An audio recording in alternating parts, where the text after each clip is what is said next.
Well देखिए, मेरे और मेरे हस्बैंड का जो डिस्प्यूट हुआ था वो 2016 में हुआ था। वो इसलिए हुआ था क्योंकि मैंने बहुत सारी इलीगल एक्टिविटीज़ होते हुए देखी। जो सुमित सब्रवाल मेरे हस्बैंड है, मैंने देखा कि वो ड्रग्स सप्लाई करते हैं और उनके फ़ोन में अलग अलग किस्म की लड़कियों की फ़ोटोज़ होती है। वो डायरेक्टर्स को दिखाते हैं और लड़कियां सप्लाई करते हैं डायरेक्टर्स को। तो ये कुछ ज़्यादा हो रहा था, इसीलिए मैंने डिवोर्स फाइल किया है।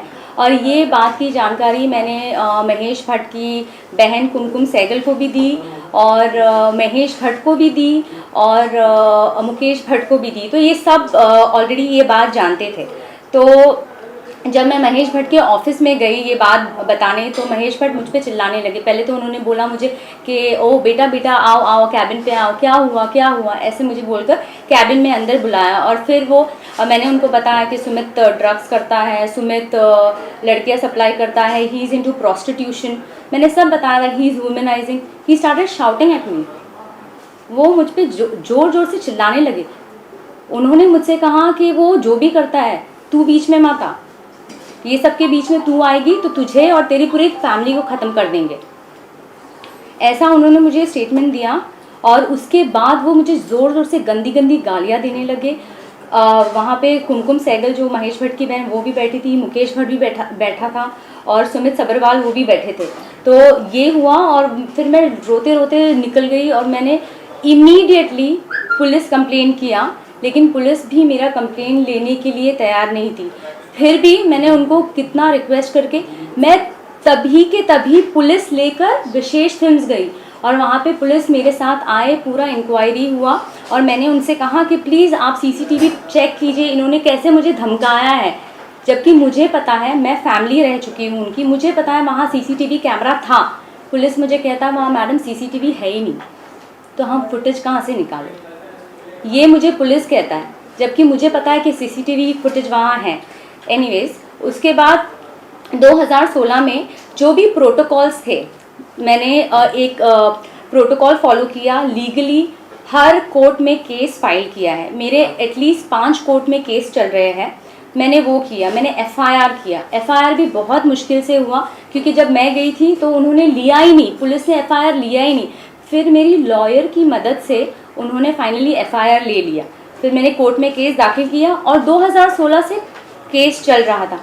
लेकिन उसके बावजूद इन्होंने मुझे इतना परेशान कर दिया है, इतना परेशान कर दिया है। पहले तो ये, आप अगर इनके खिलाफ कुछ भी करो तो ये पीछे से आपका काम बंद कर देते हैं, सबको बोलते हैं इसको काम मत देना। ये उनकी पुरानी आदत है और ये मैंने देखा हुआ है और इन्होंने ये बहुत लोगों के साथ किया है, एक्टर्स के साथ, डायरेक्टर्स के साथ, कंपोजर्स के साथ। आप और जो भी मैं बोल रही हूँ ड्रग्स वगैरह, ये सब ने देखा हुआ है विशेष फिल्म में। ये हर एक आदमी को मालूम है कि उनकी कंपनी में ऊपर से नीचे तक लोग ड्रग्स करते हैं, लेकिन कोई भी आगे आके बोलता नहीं है क्योंकि उनको ये डर है if they stand against Mahesh Bhatt तो ऑब्वियसली सबसे पहले तो उनका जॉब चला जाएगा। तो ये लोग आपको आइसोलेट कर देते हैं। इन्होंने मेरा जॉब ले लिया, फाइनेंशियली आपको तोड़ देते हैं। फिर इन्होंने मुझ पर मेंटल प्रेशर क्रिएट किया, मेरे घर पे घुसने की कोशिश की। महेश भट्ट की बहन और पूरे बिल्डिंग वाले मेरे घर पे मुझे मारने आए थे। मुझे इतना परेशान कर रही है हर तरह से। फिर मेरा खाना रोक दिया इन्होंने, मेंटली मुझे इतना परेशान किया। मेरे बिल्डिंग में हर जो भी मेंबर्स हैं उन सब के घर पे खाना वॉचमैन रखने जाता है। मेरा नीचे से डिलीवरी बॉय को धमकाया जाता है, इसके घर में खाना, दूध, दवाई, मेरे पेट का सामान कुछ भी यहाँ डिलीवर नहीं होगा। उसका मेरे पास प्रूफ है जो कि मैंने सोशल मीडिया पे डाला है, दूध वाले का। और मेरे पास वॉचमैन का कन्फेशन है जहाँ पे वॉचमैन ने ये बात बोली है कि मैडम सिर्फ आपके घर में सामान रखने को मना किया है, बाकी हम लोग सबके घर में सामान रखते। तो इस तरह से मुझे बहुत प्रेशराइज कर रहे, मेरे पे सूट फाइल कर रहे हैं। जबकि कोर्ट ने सारे रिलेशंस देखे हैं और मैं उनकी रिलेटिव हूँ ये मानकर कोर्ट ने वो घर, जो करंटली मैं जिस घर में रह रही हूँ वो मेरा मैट्रिमोनियल घर है, कोर्ट ने ये ऑर्डर दिया है कि मैं ही उस घर में रहूँगी और मुझे पुलिस प्रोटेक्शन मिलेगा। उसके बावजूद ये मुझे परेशान कर रहे हैं। और अभी हाल ही में मुकेश और महेश भट्ट की बहन कुमकुम सहगल और उनके बेटे ने मुझ पर सूट फाइल किया है मुझे घर से निकालने के लिए। क्यों भाई, आप 10 साल तक सो रहे थे, मैं 10 साल से उस घर पे रह रही हूँ, वो मेरे पति का घर है। आज आप आके बोल रहे हैं वो घर आपके बेटे का है? नहीं, ये सिर्फ मुझे हैरेस करना चाहते हैं। अभी भी मुझ पे डिफेमेशन केस फाइल किया है। डिफेमेशन किस पे होता है? किस पे होता है डिफेमेशन? जो झूठ बोलता है। मैं तो फैक्ट्स बता रही हूँ, मैं ट्रूथ बता रही हूँ। क्यों कर रहे हैं मेरे पे डिफेमेशन फाइल? हाँ, और मैं आपको, अगर आपको और भी जानना है तो मैं रिक्वेस्ट करूँगी CBI, NCB, ED, ये सारी जो मुंबई पुलिस, ये सारे जो एपेक्स इंस्टीट्यूशन है, अगर आपको जानना है ड्रग्स के बारे में, मैंने तो फिलहाल जो भी नाम आउट किए हैं वो मैंने देखा, और भी बहुत बड़े बड़े नाम हैं। और आपको अगर ये जानना है तो प्लीज़ आप सुमित सबरवाल, जो मेरे हस्बैंड हैं, जो 20 साल से विशेष फिल्म में काम कर रहे हैं, आप उनको बुलाइए, आप उनको क्वेश्चनिंग कीजिए, आपको सारे नाम मिल जाएंगे। और आपको डर नहीं है ना, तो आप दिखाइए, आप सबका फ़ोन, महेश भट्ट से फ़ोन लीजिए, मुकेश भट्ट से फ़ोन लीजिए, इनके फाइनेंशियल स्टेटस चेक कीजिए, घर चेक कीजिए, इनकी कंपनी चेक कीजिए, इनकी हर एक चीज़ चेक कीजिए। बुलाइए ना इनको क्वेश्चनिंग के लिए, आपको पता चल जाएगा, क्योंकि मैंने तो सब कुछ देखा है अपनी आंखों से, और वही मैं बता रही हूँ। आपने कहा कि पुलिस के बारे में आपने कहा कि पुलिस ने FIR नहीं ली, क्या हुआ था? पुलिस ने क्या काम नहीं किया था? पुलिस स्टेशन FIR जो आपने करवाया था, ये जो महेश भट्ट और मुकेश भट्ट के साथ आपने जो गाली गलौज हुई थी उसके बाद करवाया था, और क्या FIR में इन दोनों का भी नाम है? जी, मैंने FIR मुकेश भट्ट, महेश भट्ट सबके लिए बोला था, लेकिन मेरा स्टेटमेंट लिखा नहीं गया। आज मैं वो वर्सोवा पुलिस स्टेशन है, आज मैं पुलिस स्टेशन में जाती हूँ एक वॉचमैन के बारे में कंप्लेन करने के लिए कि वॉचमैन दादागिरी कर रहा है, मेरा सामान ऊपर नहीं भिजवाता है। वो मेरा कंप्लेन नहीं लेते। मैं 100 डायल करती हूँ, मैंने 3 बार 100 डायल करके पुलिस वाले को बुलाया, उनका नाम मिस्टर सचिन वर्तक है, वो आकर मुझ पर चिल्लाते हैं। उन्होंने वॉचमैन को कुछ भी नहीं बोला। आपने जो कहा कि पहले FIR नहीं ले रहे थे, पर वकील ने जब इंटरफेयर किया तब आपका FIR हुआ। हम जानना चाहते हैं क्या उस FIR में आपने महेश भट्ट और मुकेश भट्ट का नाम भी डलवाया था? नहीं, वो नहीं ले रहे थे। पुलिस जो लॉयर ने, मैंने तो बोला था, मैंने स्टेटमेंट में बोला था मुकेश जी और महेश भट्ट का नाम, उन्होंने नहीं लिखा। मैंने आज वॉचमैन के लिए भी कंप्लेन लिखाया था। मैंने पुलिस वाले को बोला वॉचमैन दादागिरी करता है, वॉचमैन ऊपर आता है मेरे, वॉचमैन ने धमकी दी है, दूध वाले को बोला कि तुझे मारूंगा, यहाँ आएगा, ऐसा मैंने बोला। पुलिस वाले ने क्या लिखा? क्या लिखा पुलिस वाले ने? पुलिस वाले ने ये लिखा कि बिल्डिंग में आना मना है, बिल्डिंग के रूल्स है कि सेक्रेटरी ने बैन किया हुआ है।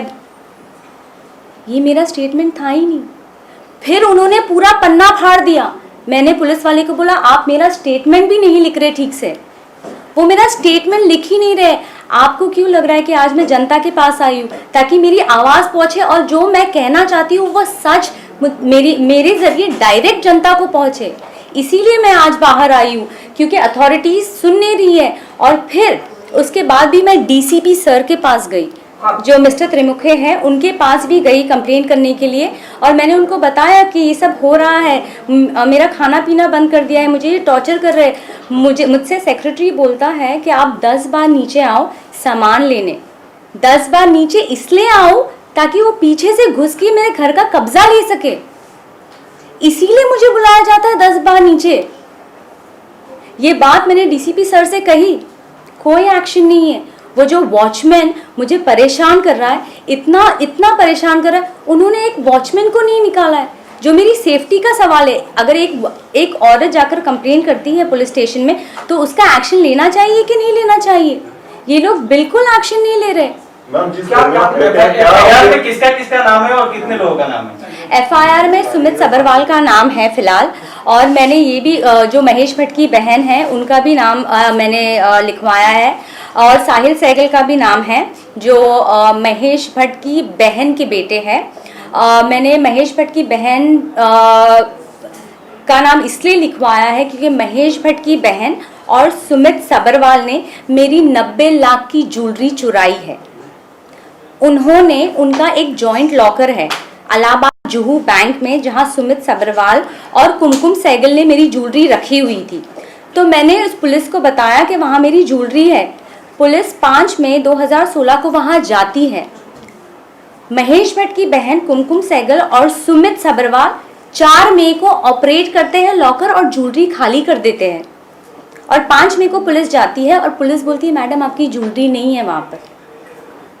तो कहाँ है मेरी ज्वेलरी? मैंने तो कंप्लेन लिखाई है ना अथॉरिटीज़ को। आज 4 साल हो गए मैंने कंप्लेन लिखाई है कि इन्होंने मेरी ज्वेलरी चुराई है, तो आपने अभी तक एक्शन नहीं लिया है। और आप मुझसे मेरा घर लेना चाहते हैं, जो मेरा मैट्रिमोनियल हाउस है, मुझसे मेरी ज्वेलरी ले ली, मेरा पैसा ले लिया, मेरा जॉब ले लिया, मेरा घर ले लिया, मुझ पे डेफेमेशन केस फाइल कर रहे हैं मेरी आवाज़ को दबाने के लिए।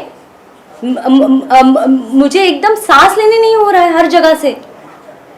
इतना मुझे चोक कर दिया, इतना आइसोलेट कर दिया है। रवीना जी, आखिरी बार आप महेश भट्ट और मुकेश भट्ट से कब आपकी मुलाकात हुई थी? आखिरी बार कौन से ईयर में मुलाकात हुई थी और किस तरह का व्यवहार था उनका?